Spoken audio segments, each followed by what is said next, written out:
അല്ല, പാലടിക്കാനും ഞാൻ അതിലൊരു നിയമമുണ്ടല്ലോ. എന്താ ഇവരാരും കോടതി പോകാത്തത്? എല്ലാ കാര്യത്തിലും തുമ്മിയാൽ ഉടനെ കോടതി പോകുന്ന ആളുകളിലെ കേസെടുക്കുന്ന ആളുകളിലെ അത് ഗവൺമെന്റ് ചെയ്യാതെ എന്താ ചെയ്യാത്തത്?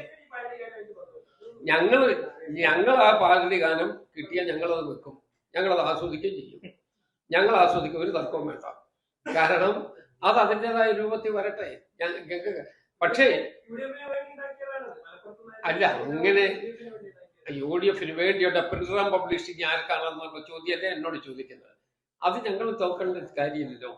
ഞങ്ങൾക്ക് കേരളത്തിന്റെ ഇന്നത്തെ കോണ്ടെക്സ്റ്റിൽ അയ്യപ്പ ഭഗവാന്റെ സ്വർണം മോഷ്ടിച്ചതിനെ കുറിച്ച് ഒരു കലാകാരൻ കലാബോധത്തോടു കൂടി കവിത എഴുതിയാൽ, ഗാനം എഴുതിയാൽ ഞങ്ങൾ അതിനെ എതിർക്കേണ്ടത് എന്തിനെ എതിർക്കണമെന്ന് ഇങ്ങോട്ട് പറ. ഞങ്ങൾ എന്തിനെ എതിർക്കേണ്ടത്? അതുപോലെ തന്നെ ഇവരൊക്കെ സോണിയാഗാന്ധിയെ വിളിച്ചിരിക്കുന്ന ഒരുപാട് പടങ്ങളുണ്ട്. സോണിയാഗാന്ധിനെ കണ്ടിട്ടുണ്ട്, അടൂർ പ്രകാശിനെ